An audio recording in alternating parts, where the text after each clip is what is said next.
Today we're going to discuss about William James. Isn't he one of the most psychologist's important figures? Yes, indeed he is.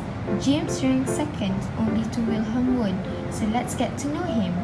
So, who is William James? William James is an American psychologist and philosopher. He was also referred as the father of American psychology.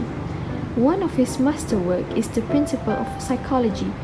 He took 12 years to write the book. It was published on 1890. So, William James did not found functionalism. However, he presented his idea clearly on functionalism, which studied how complex mind processes evolve because of preserving functions. He also studied and observed how mental processes, emotion, and self-concept work to influence behavior. On to the next subtopic is the book that written by William James, The Principle of Psychology. Four main concepts that mentioned in the book, which is stream of consciousness, emotion, habit, and will. Along with these four concepts, James discussed theories and hypotheses of the center of the brain receiving specific input from the physical senses. Subject matter of functionalism. At the beginning of the book, James mentioned that psychology is the science of mental life, both of its phenomena and conditions. The keyword here is phenomena and conditions. Phenomena is used to indicate that the subject matter of psychology is to be found in immediate experience, and conditions refer to importance of the body, particularly the brain, in mental life. Physical substructures of consciousness form a basic part of psychology. Consciousness must be considered in its natural setting, which is the physical human being. This awareness of biology, of the action of the brain on consciousness, is a unique feature of James' approach to psychology. However, James rebelled against Wundt's approach. He believed that conscious experiences are simply what they are, and they are not groups or collections of elements. Consciousness is a continuous flow. Stream of consciousness is the idea that consciousness is a continually flowing process, and any attempt to reduce it to elements will distort it. James emphasized that the function or purpose of consciousness. He believed that the consciousness must have some biological utility or it would not have survived over time. The function of consciousness is to enable us to adapt to our environment by allowing us to choose. Pragmatism. James conducted the theory of pragmatism, which is an idea, a belief, an ideology, or whatever statement is valid or satisfied by their practical consequences. It can be concluded that anything is true if it works, so that they are strongly faithful to facts and validity. The priority is action over doctrine, experience over fixed principles. James described that pragmatism is presented as the mediating philosophy between idealism and materialism. The theory of emotions. James argued that the arousal of the physical response precedes the appearance of the motion, especially for what he termed coarser emotions, such as fear, rage, grief, and love.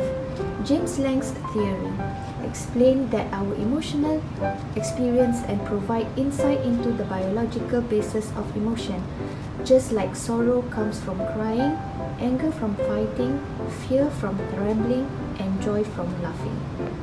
The three-part self, material self, such as body, family, home, or how we dress. The old saying that the human person is composed of three parts, soul, body, and clothes, is more than a joke, James said. These all different things are the objective of the most essential practical interests of life. Social self. James pointed out that we have many social selves and we present different sides of ourselves to different groups. Refers to the recognition we get from the people around you. Spiritual self refers to our inner or subjective being. James believed that our choice of clothing and manner of dress influence and reflect not only material self but also our social and spiritual selves. On to the next one, habit.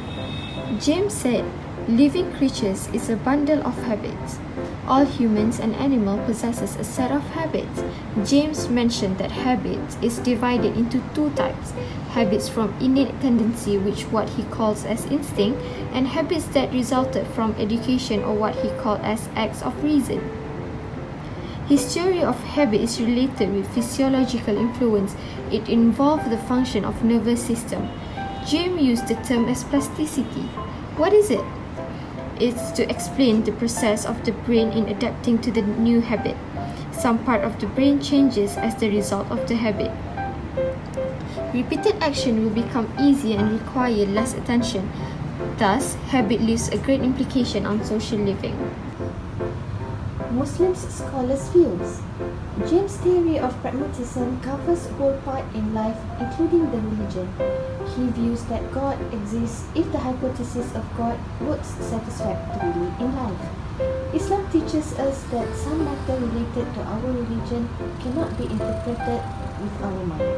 The matters such as the reality of God, the reality of world after life are all come from God in His revelation, and it is not come from human being capability of thinking and reasoning.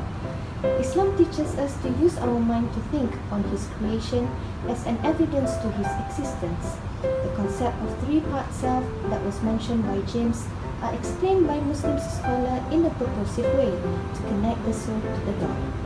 James' theory is excluding the main part of man, which is the soul, as explained by Al-Ghazali and Hamka. Islam views man through the interconnection between the body, the soul, and the God. Islam emphasizes on the role of soul in optimizing one's innate self.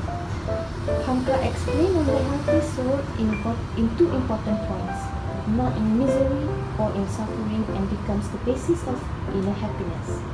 He then added 4 attributes to reach healthy soul, which is brave towards the righteousness, capable to keep the harmony of the soul, al-nafs, al-qalb, al-ruh, al-aql, knowing the secrets from the experiences, and being just even towards oneself. When all aspects of soul are fulfilled, one can satisfy his innate self. In defining the concept of habit, Al-Ghazali related habit with ethics. Habit is the matter that shaping the ethics. Islamic principles differentiate between good habits and bad habits. The line to differentiate it is whether it is in line with the Sharia or not. Hope you understand. That's all from us. Thank you.